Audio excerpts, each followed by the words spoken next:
Hey, it's Ashley. If you haven't subscribed to my channel yet, do so right now.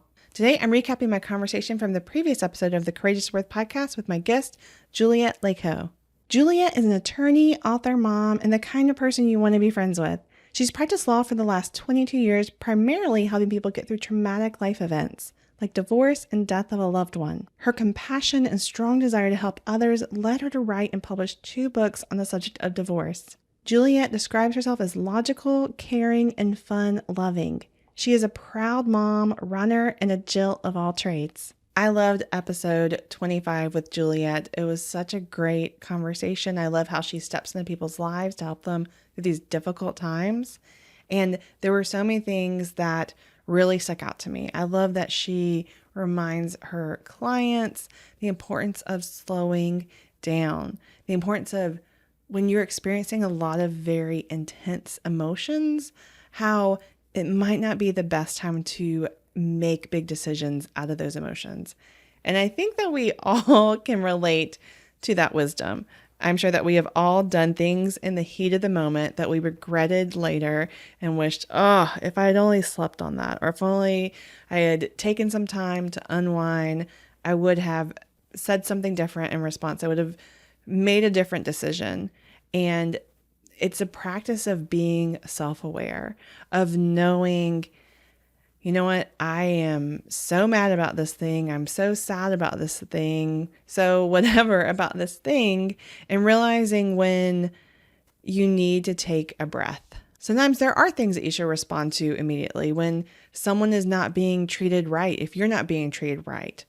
But there are different times, and you know that what they are, when you're like, oh, I just feel so frustrated about this or angry about this, and I just want to send back the scathing text or have this tough conversation or make a big decision. And really, you're like, okay, this is not the best decision overall in this moment. Yes, it may seem like that is the perfect thing, but let me apply a little bit of wisdom on top of it and realize I need to kind of wait this out a little bit. I need to just slow down and sit in it, which then goes to the next point that Juliet was saying, how she really tries to help people know that sometimes sitting in discomfort is part of the process.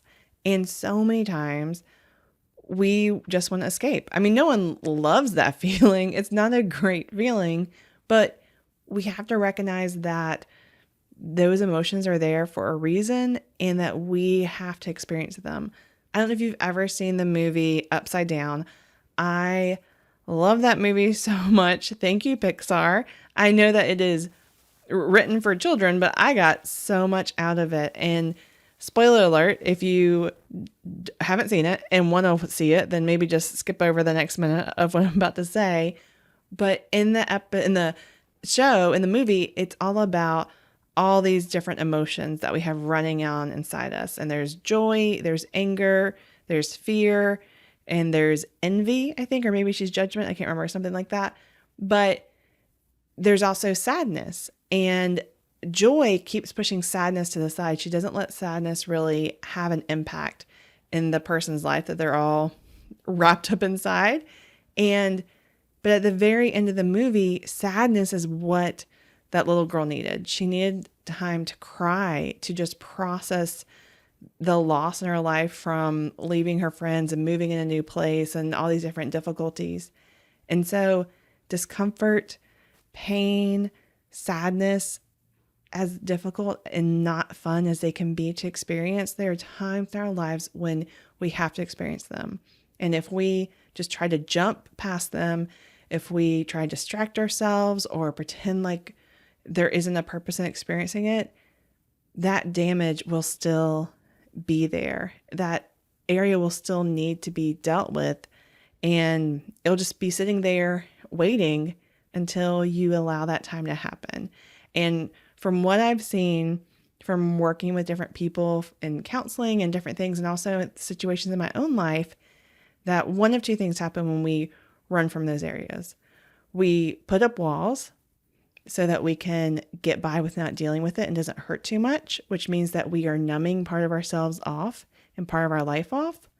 Or that area just keeps on, it's like a ghost, or it just keeps on coming back and haunting you in the back of your mind.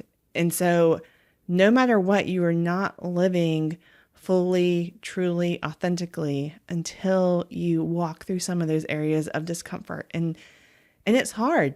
That was one of the hardest things in my healing process from being sexually assaulted, was just realizing sometimes there wasn't anything to do. It was just sitting in the pain and knowing that one day things would be better, but right now this sucks. And I just have to sit and absorb this and, keep on doing things. Like I was working on my healing, but part of it is just experiencing that sadness and that pain. So I hope that if there are areas in your life that you need to sit in the discomfort, that you will do that, because you are worth it. If you don't do these things, then again, you're not going to be showing up as truly, fully yourself in other areas as the years go on. So see that by you sitting in these areas of discomfort and pain, it's going to allow more healing. It's going to allow more authenticity. And you are worth that. You are worth experiencing a life where you are feeling those things, where you're feeling, showing up as your true and authentic self. And to do that, that means that you have to go through some of these not fun emotions. Last, I loved hearing about her morning routine. I love hearing about morning routines. I just think they are fascinating. I love hearing what works for people. I have this whole list of all these different ones that people suggest, and I'm still navigating it to find out which one is the best for me. And so that's why I just love hearing about hers. And the point of it is how we have to carve out those times in order for it to happen. If you are a parent, that means carving out time before your child gets up. And it's hard, but seeing how well that makes a difference in your life. That wraps up this recap. Check out the show notes for links and contact info. If you haven't already listened to our full conversation, then listen to the previous episode. You won't regret it. I would love to know what spoke to you in this recap, so please chime in on social media posts about this episode on Facebook, Instagram, or Twitter. You can find me at The Ashley Baxter on all platforms. Also, if you haven't rated the show or left a comment about it, hop over to Apple Podcasts right now. By doing so, you help these messages of courageous worth reach more people. Tune in next Tuesday for a new interview with my next inspiring guest. Until next time, remember that you are valuable and desperately needed in this world.